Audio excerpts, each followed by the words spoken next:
Hello everybody, வாங்க பார்க்கலாம் என்னுடைய 12th day of one day one meal இந்த சாலட் எப்படி செய்கிறோன்னு. 200 gram chicken and cucumber and கொத்தமல்லி. ஸோ கொத்தமல்லியில் நிறைய பெனிஃபிட்ஸ் இருக்குது. யார் யாரெல்லாம் ட்ரை பண்ணலையோ இந்த மாதிரி சாலட்ஸில் போட்டுருங்க. And baby carrot. ஸோ பெரிய கேரட்டாக இருந்தால் ஒன்று போதும், பேபி கேரட் இருந்ததுனால 2. அண்ட் லெட்யூஸ் உங்களுக்கு பிடிக்கலைன்னா இதை அவாய்ட் பண்ணலாம், பட் அதுவும் நல்ல திங்ஸ் நிறையா இருக்குது. அண்ட் கார்ன் அண்ட் கொஞ்சோண்டு ஆனியன் அண்ட் 5 ஒயிட். ஸோ இந்த தடவை நோ எல்லோ. ஸோ இது வந்து ரொம்ப நல்லாயிருக்கும்.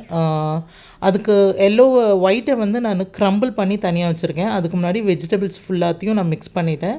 ஸோ இப்போ வந்து ஒயிட் க்ரம்பிள் எக்கை வந்து உள்ளே போட்டுட்டு அண்ட் இதையும் நல்லா மிக்ஸ் பண்ணிவிடுங்க. இந்த சாலடு நீங்கள் ட்ரை பண்ணி பாருங்கள். நீங்கள் ஹோட்டலில் சாப்பிட்ருக்கலாம். அண்டு சிக்கன் சாலட் அதுதான் இது.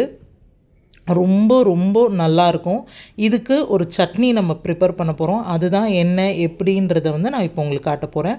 இந்த ஹோல் பவுல் சாப்பிடும்போது உங்களுக்கு பயங்கர ஃபில்லிங்காக இருக்கும். மோர் தென் ½ அன் ஹவர் ஆகும் இதை சாப்பிட. ஆஸ் வெல் அஸ் ரொம்ப என்ன சொல்கிறது, கம்மியான கேலோரிஸ், வெறும் 600 தான். ஸோ இந்த கர்ட் என்ன சாஸ்னால் mint chutney and 4 spoon of curd, அவ்வளோதான். இதையும் நல்லா மிக்ஸ் பண்ணிக்கோங்க. நானே கேமரா எடுக்கிறதுனால நான் கம்ப்ளீட்டாக மிக்சிங்லாம் உங்களுக்கு காட்ட முடியல.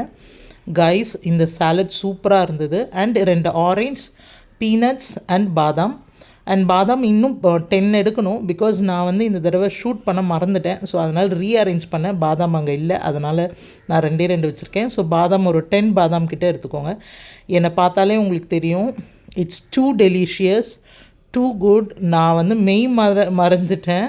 ஹார்ட்லி எனக்கு ½ அன் ஹவர் ஆச்சு. ரொம்ப நல்லா இருந்தது. இதை நீங்கள் கண்டிப்பாக மஸ்ட் ட்ரை. நீங்கள் வீட்டில் பண்ணி பார்த்துட்டு சொல்லுங்கள். தேங்க்யூ ஃபார் வாட்சிங்.